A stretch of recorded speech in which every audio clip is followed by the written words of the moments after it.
Coucou les filles, on se retrouve aujourd'hui pour un nouveau tuto et ça va être un DIY. On va faire à la maison soi-même une pochette de voyage pour les pinceaux.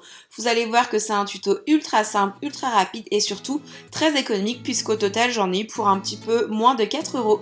Pour fabriquer ma pochette de voyage maison, je vais avoir besoin d'un tapis à sushi que maintenant vous pouvez trouver un petit peu dans toutes les grandes surfaces, de 50 cm d'élastique, 50 cm de ruban de votre choix, d'une paire de ciseaux et d'un tube de colle bien forte. Pour commencer, je vais venir prendre mon tapis à sushi avec mon élastique et attention, je vais vous parler en bâtonnet. Donc pour le début, je vais laisser 3 petits bâtonnets tout seul, je ne vais pas m'en occuper, mais ça va me servir à la fin pour pouvoir coller l'élastique et avoir un joli rendu. Et donc là, on passe aux choses sérieuses. Donc ce que je vais faire, c'est que je vais commencer de ce côté-là du tapis, ça va être pour les plus petits pinceaux et l'autre bout, je vais plutôt faire pour les gros pinceaux. Donc ce que je vais faire pour les petits pinceaux, c'est que je vais venir passer mon élastique, donc je vais venir le passer au-dessus de 5 bâtonnets. Pour les petits pinceaux, c'est largement suffisant. Et ensuite, j'intercale, donc je laisse 2 bâtonnets tout seuls. Donc voilà, je refais 5, 2, 5, 2.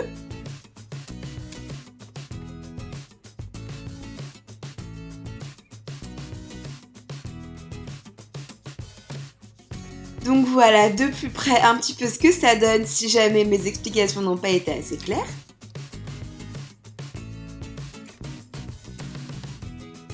Et voilà, maintenant je continue jusqu'à avoir complètement terminé, sachant qu'à la fin, je laisse un espace pour les gros pinceaux, donc cette fois-ci, je ne vais pas faire 5 bâtonnets, mais 7. Une fois que c'est terminé, je viens tirer mon élastique, je viens couper les bords, je laisse entre 1 à 2 cm dépasser, pas plus, sinon ça va être trop compliqué pour les coller.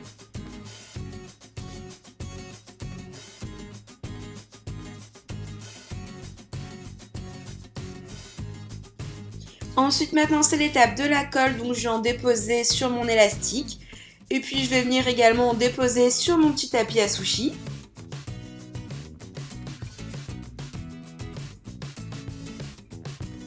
Et là, maintenant, je vais venir, si vous voulez, passer l'élastique dans un ou deux petits bâtonnets du début. Puis, je vais venir exercer une pression, donc ça peut être avec le ciseau, peu importe, pour que la colle adhère bien. Et je vais rester comme ça 2-3 minutes. Une fois que c'est sec, voilà ce que ça donne. Maintenant, je retourne mon tapis à sushi, je prends mon ruban, je le passe dans 5 bâtonnets. Mais attention, il faut que ça soit bien centré pour que ce soit joli et pour pouvoir l'attacher juste après.